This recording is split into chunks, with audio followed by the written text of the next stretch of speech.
Hey, it's Major League So Rare, and we are back. What's up? It is your man of the show, TrippinB, aka Danny, who welcomes our very first ever guest to the show. And we are waiting on Schuyler, CryptoKicks, DraftKicks, the FMLS legend himself, to stop in. But while we're waiting for him, we decided to get this episode started because we're so excited to talk about this. And I'm welcoming my man. Speaking of FMLS legend, he's been in those streets for years. Now he's a So Rare guy. So Rare USA. If you have seen his threads on Twitter, they're essential info for injury information and things like that. This guy's got his finger on the pulse of the league. He's a world traveler. He's also known as Frip, as you can see there on the screen. But we know him in this community as So Rare USA. What's up, my man? How you doing? Excellent. Thanks for the intro. I'm honored to be guest number one. This is, wow, that's the history right here. So first ever guest in the history of Major League Soccer, and first time that I've decided to drink an entire bottle of wine as we go on. Also, because it's Tuesday night, so that seems like an appropriate occasion. That's what one does. Yeah, we're celebrating MLS is back. I got a nice Malbec, a little 2020 Malbec from Atravita. And love a South American red. I know you've had some exploits down in South America. Maybe we'll hear about at some point. But the Malbec, there's an Argentinian flair coming to Charlotte FC as we stay for the crown. Enzo Capetti's in the house. I'm so excited. He scored a great goal in the friendly this weekend that I went to. So life is good. We're here talking MLS. And as you saw the banner right at the top of the show, we're talking badass first game week MLS matchups. I mean, what could be better? Let's talk about some of these badass matchups, these players that you need to have in your lineups, these stacks you want to go for. If you haven't bought these guys yet, you got a couple of days to do it. That's why we're putting this episode out midweek as we count down to Friday's deadline. And if you have a bunch of cards already, hopefully you do, MLS cards, you might have selection issues. You might have selection dilemmas. There's all kinds of contests, new contests. We dove into a lot of that thinking process last week. Now we're here to tell you who to play. And if it goes bad, then you didn't listen to us right. If it goes well, then, of course, we take all the credit. So, Frip, so good to have you. Like I said, you're world famous in this community, and you've got some resources you've been checking out. You shared with me, and we're going to share with the world here the lineup IQ. Yeah, absolutely. So this is a guy who's been basically, around the fantasy MLS community for a long time, kind of like Schuyler and I. Great community there, MLS Fantasy Boss. But then, he puts together his projections, which I've shared on Twitter in the past year. So this will probably look familiar to for some people. And it's just based on expected goals. As of now, stats are from 2022, so that opens up a lot for debate. Right, especially in MLS, where like year to year, you can't always count on things being the same. But maybe in the first week. Yep. Yeah. So essentially, if you look at this, like blue is good, red is bad. So obviously it's MLS. The home matchups are going to be what you want to stack as much as possible. When in doubt, pick a home player. But he has real quick, like lineup IQ as a Patreon. You will get these stats early. That's actually what we're looking at right now. Please sign up for this guy's Patreon. He looks like he's doing the Lord's work here. Yeah, and it gets better like as the season goes on. Obviously, as more like 2023 stats get involved. So this is one of the sources I trust a lot. So. Yeah, just a great guy all around. Excellent. Well, you can see the chart.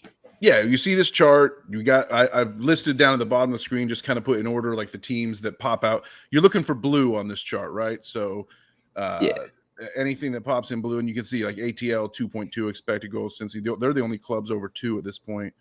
And then ATL's also finds themselves on the clean sheet list, which anytime you have Brad Guzan in there, I think your chances of the clean sheet are actually pretty low personally. But I know we got a lot of Atlanta fans out there who can clap back at me over that one. But I don't. This seems like it's kind of the Atlanta might be getting the most skewed by looking at 2022 numbers versus 23, in my opinion. But they're still going to be up there. Who else pops out to you? It's got to be Philly.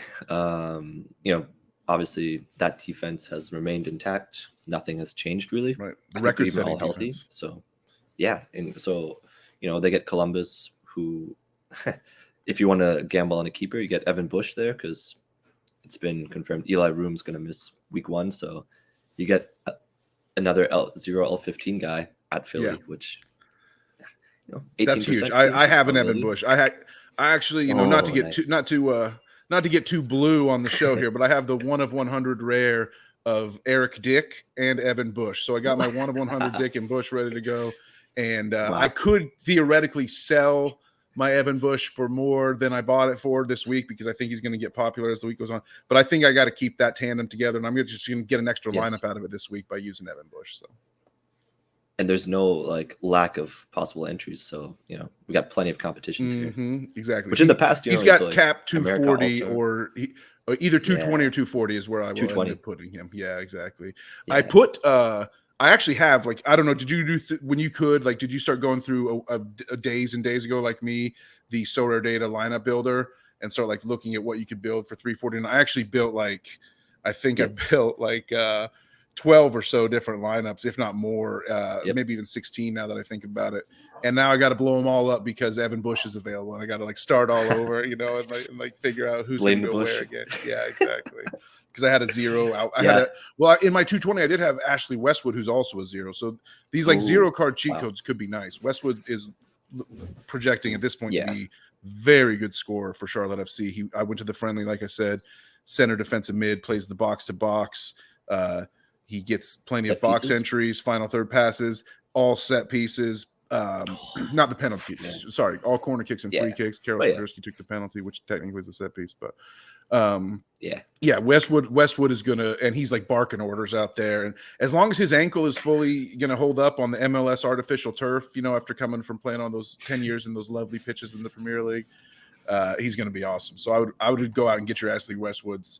Maybe if you don't have it already, probably not this week because there's the premium on the 0L10. But if his price crashes after this week when his cap hit goes up, then I would say then pick one up for sure. But getting back to this first game week 349, we've been counting down to it forever, and I want to look at the XG totals are huge. Obviously, so much scoring in this game comes from goals, but I think we also need to look at another bit of scouting info, and that's the Sorare Data scouting game week center page. So to find this, if you're not familiar with this, you go to SO5 tab, game week center, right? Then you go to matchups here, and then you can sort by SO5 leagues. You can't sort, like, you can't refine more leagues than this. You can't go like just MLS.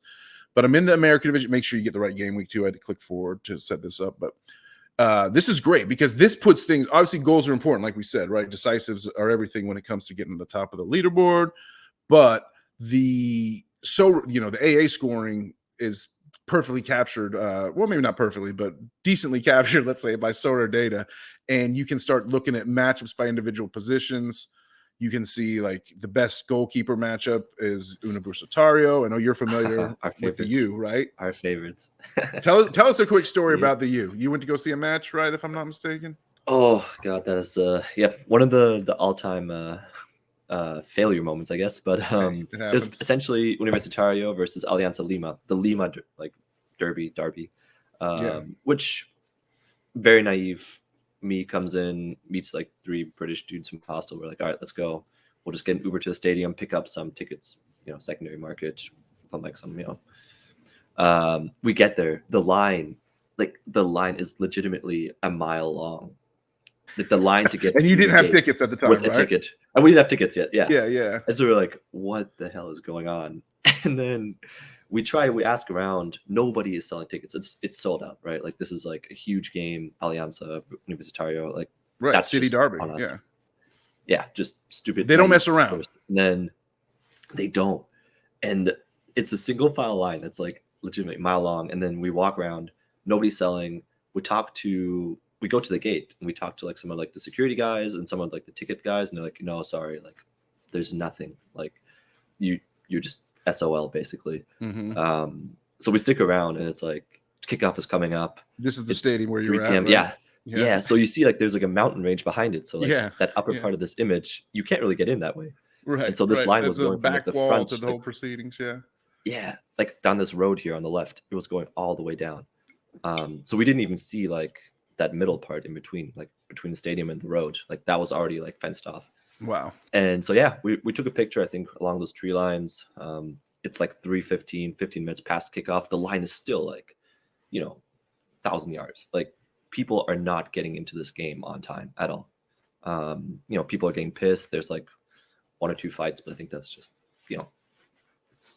the rivalry game, so whatever. Right. So yeah, we basically walk out, defeated, start watching at I think just like a little taco shop down the road, but yeah, man, I've never. This is where you were at right here. And that, this yep, is your and picture. then I did go to Cienciano. This is in okay. Cusco now. This is the Cienciano. Where Sorry, my bad. I do end up getting in, but you can similar see similar scene late a few days later. Right here. There's just no rules.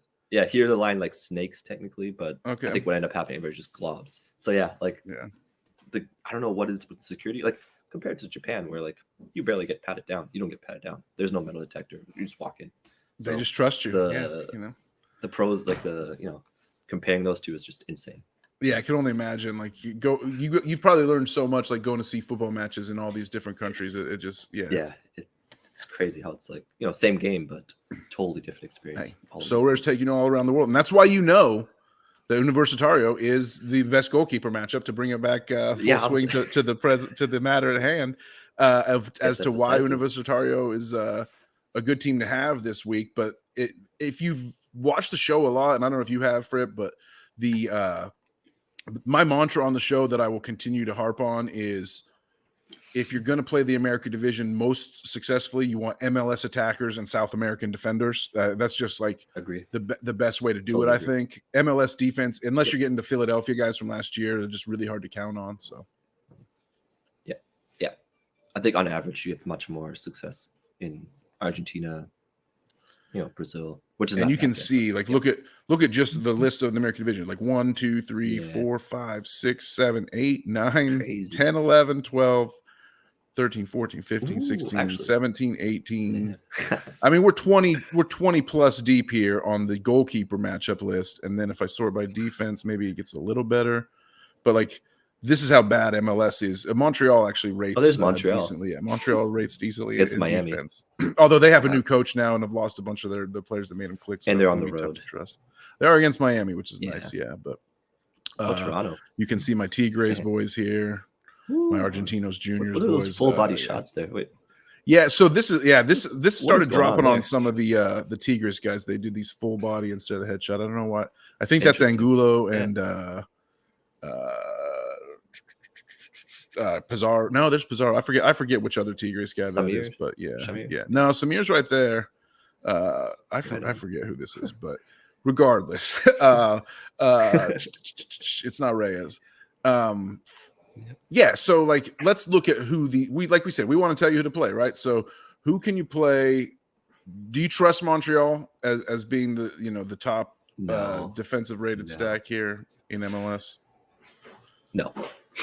How about Toronto with a new goalkeeper and a completely new back line? Yes. If I have Sean Johnson, I'm playing him, right? Just happens I don't.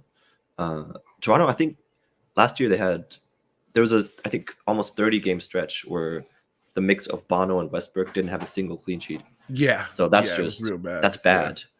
But I think that's also like just statistically like very improbable to happen again.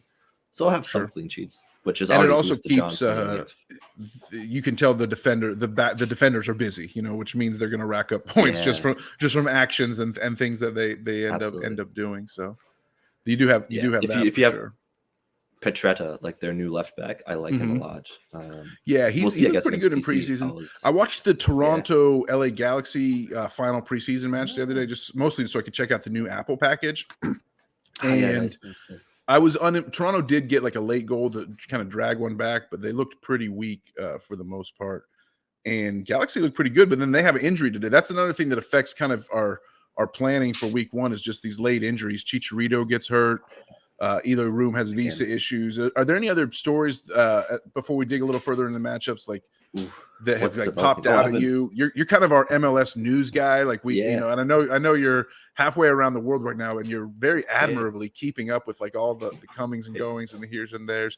What even if it's a couple of days old, what is the most significant storylines injury wise and news wise heading into week one? You think? Absolutely. I'm looking at my phone here because new year, new me. So I'm now keeping track on the little like notepad. I love it. Whenever I see a tweet, I copy and paste. I'll drink to that. So yeah, I'll just quick fire. Eli Room, visa. Reynoso, unknown. Argentina, not in. Tell me about it. Super right rare and super Chicharito rare. Hamstring. Yeah, that's a rough one. In terms of matchups to target Minnesota. Chicharito, Ruidiaz, both hamstrings. Obed Vargas on Seattle also ruled out. Rusnak rolled his ankle, so that's day to day. Did not know that. And then the Timbers good to know. also have, that's like recent. And then Claudio Bravo has been absent. Ivacic on Timbers has also been a bit MIA, which also rumored to be visa issues. So who's the back? Who would his backup be? Bingham, I believe. Oh, which the ghost of David Bingham. I remember when he was like hanging out in Portland for like 3 months last year, and they're like, "Yeah, they're gonna sign him. They're gonna sign him," and he was just like hanging out in town, going to Blazers games. So yeah, that's what I got right now. There'll be more added. Exactly. There's going to be more before deadline, and we will do another episode. Actually, we'll do one final. Nice. Schuyler and I are going to do our guaranteed decisive or definite decisive segment, which is heavily. Nice. That's one of our hypest things that we've been about. One of the reasons I think we started the show just so Schuyler could give some definite decisives, but guaranteed goal, automatic assist, and could be clean sheet. I don't know if we can guarantee a clean sheet, but to keep the alliteration go, we'll call it a could be clean sheet. But which, as further tease, Schuyler will be joining us momentarily.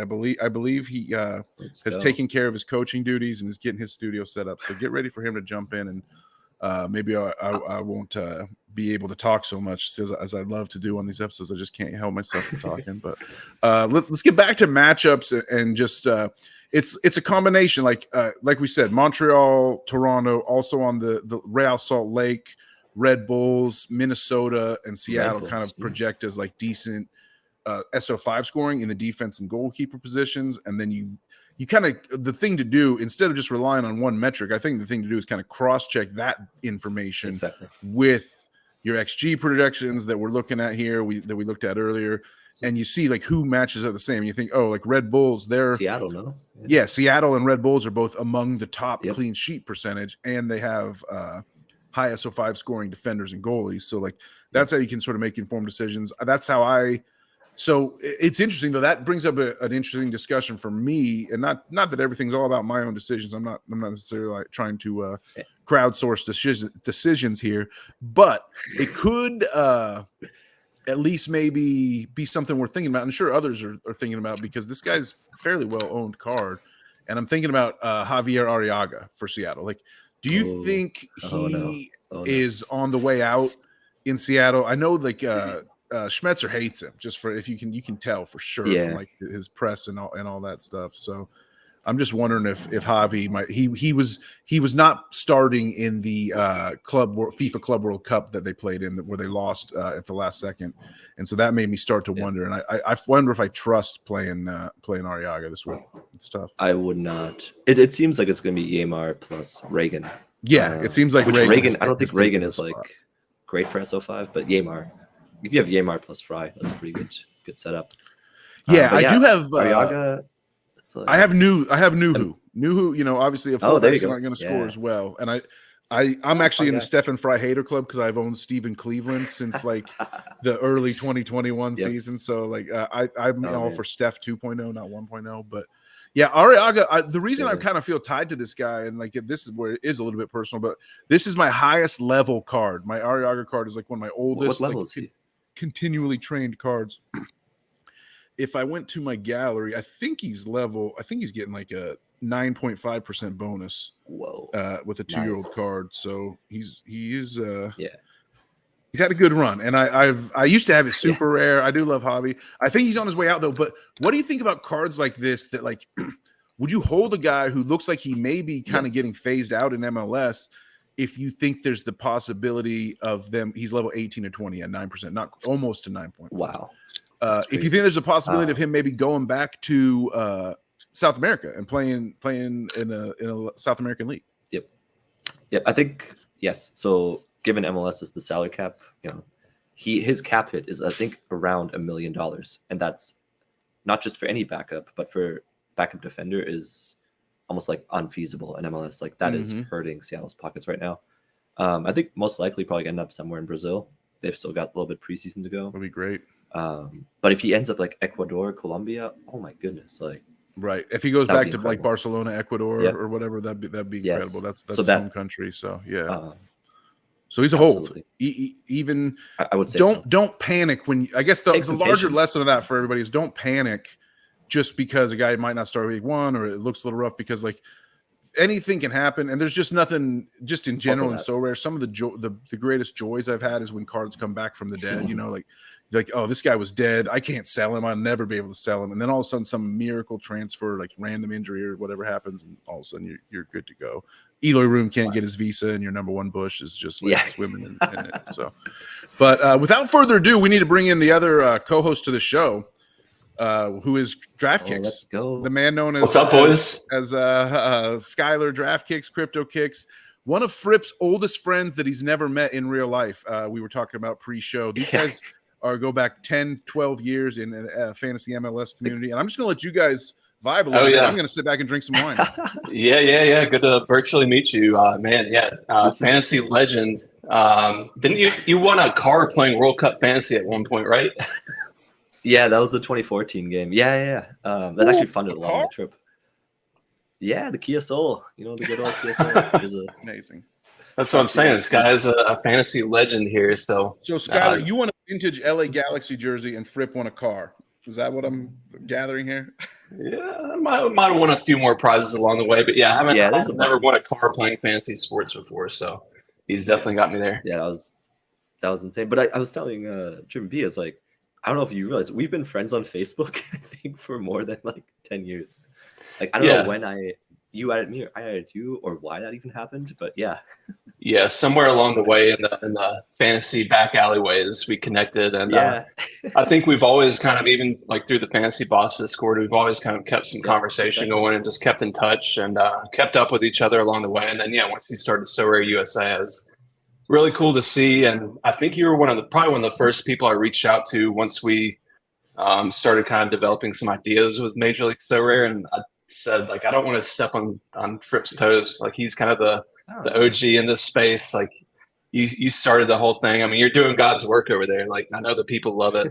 And I think we kind of had that understanding. I was just like, I want to get out there and pump some content out, help out where I can too, and maybe we can collaborate. And so here we are. It's a good thing. You love to see it. Well, yeah, it's Schuyler, you asked me yesterday, like, hey, can we drink on tomorrow's show? And I was like, hell yeah. So what are you drinking? I've got a nice little Voodoo Ranger. Yeah, it wasn't my preferred choice, but it was in the fridge. It's a Brute Force IPA, which is wow. It's a little fruity for an IPA, but it's 9.5%. So it might if I start talking a little nonsense. If I start talking a little nonsense later.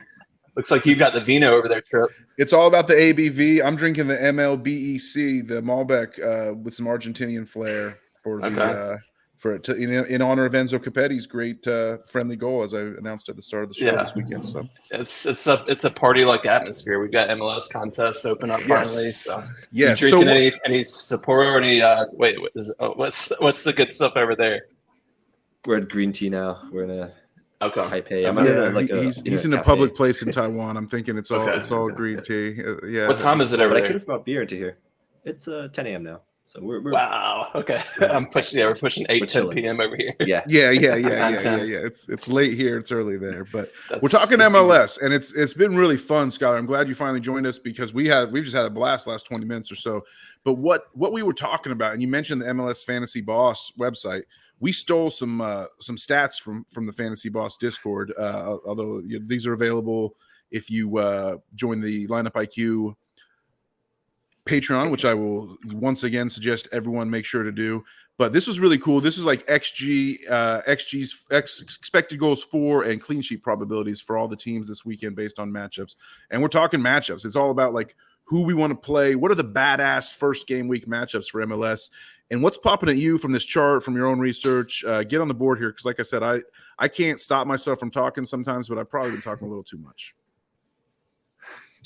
I mean, for me, I'm going after the new guys. I'm playing all my Austin FC guys. I've got a lineup with Stuver and Driussi captain, looking pretty nice. I wanted to make a move for Jassy Zardes. I actually feel like he's going to do really well in Austin this season. I know there's a lot of Zardes haters out there, rightfully so. He's got to do at least as well as Urruti did last year, right? Yeah. If not better. I'm a fan. Yeah.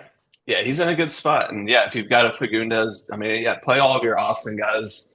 I'm gonna pick on St. Louis until they prove me wrong, but they just definitely looks like the team to pick on right out of the gate. And yeah, I think FC Cincinnati has a great matchup at home against Houston.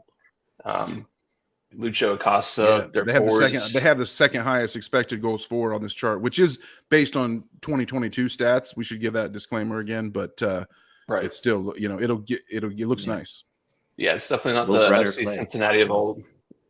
Right. Yeah. Brenner, will he play? You know, Laurel Flather will have it set on that for sure. She'll keep us honest. But yeah, I like Vancouver. I think they've had a good preseason. I've got several shares of Gressel. I've got Ryan Gauld. I'm trying to. Yeah, Aren't you friends with Gressel? Yeah. Didn't you like befriend Gressel trying to get his signature card last year? Yeah, I kind of fanboyed out and reached out to him on Twitter and was like, "Man, I love your game. Huge collector of yours on Sorare." I was like, I think I even took a screenshot of like my limited, my rare. And I've got a super rare now, but I was like, I'm collecting all your cards. Any chance I can get this signed card off of you? And obviously not really expecting any kind of response. Like, kind of feels like a little bit of maybe overstepping some boundaries. But I mean, if somebody leaves their DMs open like that, right? Hey, that's a little inlet to go in and try to make a move, and it worked. He reached back out and said, I was thinking about hanging on to it, and this was actually right before he got transferred from DC to Vancouver. And so maybe he just like, yeah, I want to get out of this DC United jersey. Like, here's my card. He gave me a pretty good deal on it. And yeah, so I don't regularly just like chat back and forth with him. That was like a one. Here's the card. It's a Defender. Here's the card itself. Defender Player Edition. That's a pretty good price. I think that's a fabulous price at 0.4 for a signature card. That's really tough to beat. Yeah. And back then prices were a little bit higher than they are now. So, right. Especially though with as it's like I have a signature card of Sergio Ruiz because he's like the first ever signing by Charlotte FC, and I really feel I love it as a Charlotte FC collector, but it's absolutely worthless for SO5. Gressel is like a SO5 really good card, so you could feel good putting that one in lineups. Yeah, he's playing a little higher up the field, hopefully in preseason's indication. And yeah, he's going to be mostly playing on closer to goal and hopefully getting us some decisive. So I'm trying to pair him with. He had a Golazzo in the final preseason match for Vancouver just the other day. Yep. Yeah. U.S. national team player too. Wow. Anyway. Yeah, exactly. Maybe a crazy story for sure. Gressel's story is crazy. It really is. Yeah. Well, I like your idea of like pick on the new guys, pick on the bad teams, and that's when you get beyond all the numbers and everything. Like we can show you these numbers, we can show you like who scores well in SO5, but there's really no better like simpler concept I feel like than just like pick on bad teams. And when you know a team is bad, it doesn't matter what like the team that you may be using may not have great stats per se, but like their stats are all going to go up playing against a really bad team. So it's almost better to like target bad opponents than worry too much about the quality of your guys, as long as they have some quality, obviously. But what do you think about that, Frip? You agree with that? Disagree?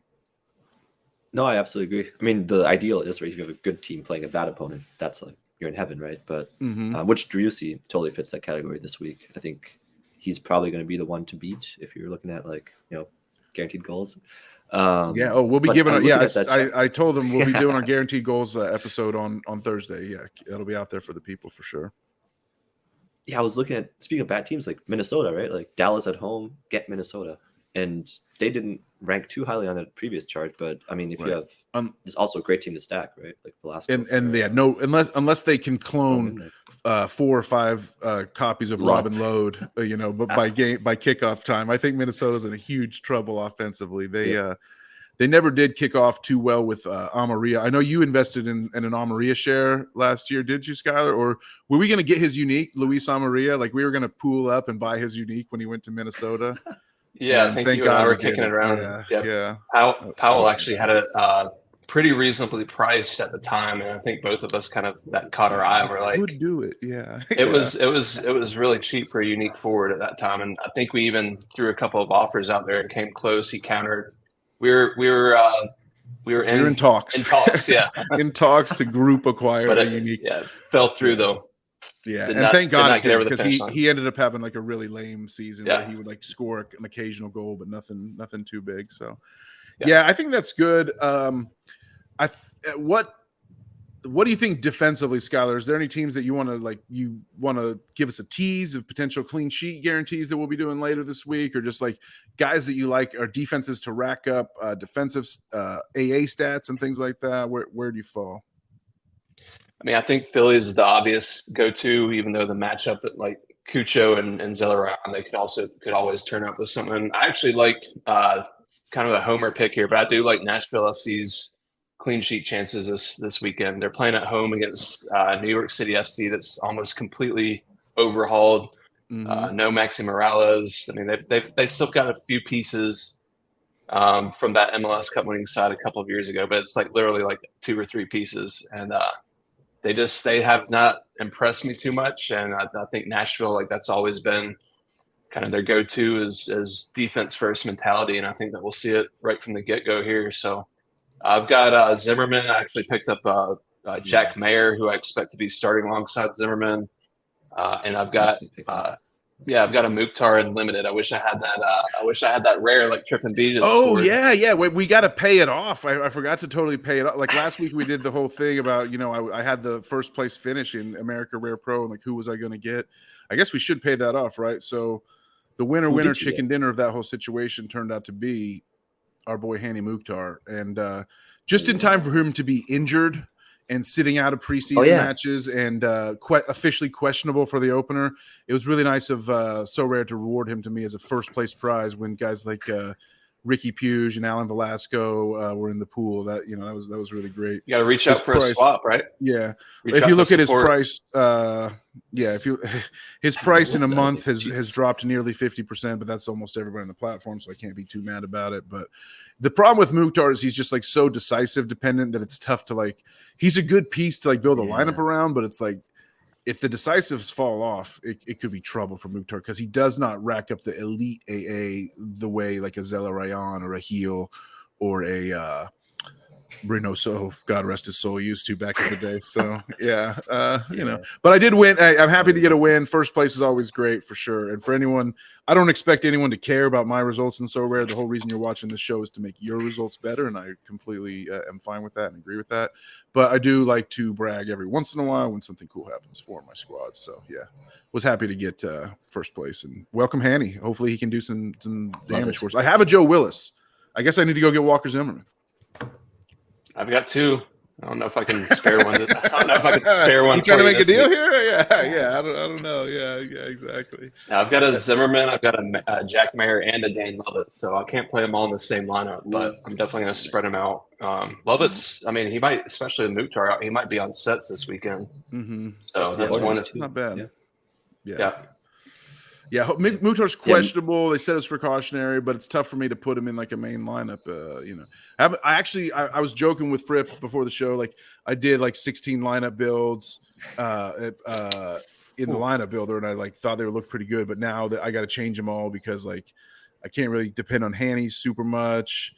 Evan Bush is in play now with the 0L15 and things like that. So pretty interesting situations. I look forward to like rebuilding all my lineups in the next couple of days, and I really look forward to doing the definite decisives with you, Schuyler. But we got a few minutes left here. I don't know what else is jumping out at you. What's the most important for our viewers and listeners to know week 1? You think, TrippinB?